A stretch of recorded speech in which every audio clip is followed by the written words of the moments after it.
ఒక గ్రామంలో ఒక కుక్కకు ఎండిన మాంసం ముక్క దొరికింది.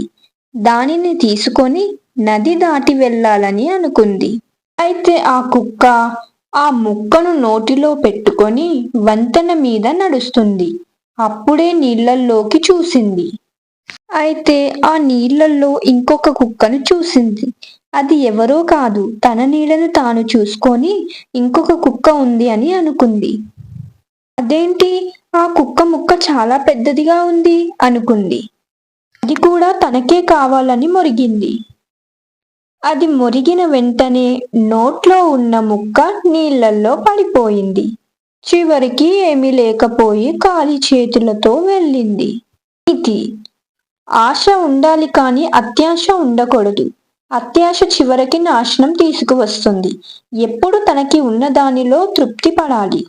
ఈ వీడియో కనుక మీకు నచ్చినట్లయితే లైక్ చేయండి, షేర్ చేయండి, కామెంట్ చేయండి మరియు సబ్స్క్రైబ్ చేయండి. మరొక మంచి నీతి కథతో కలుద్దాం. ఉంటాను.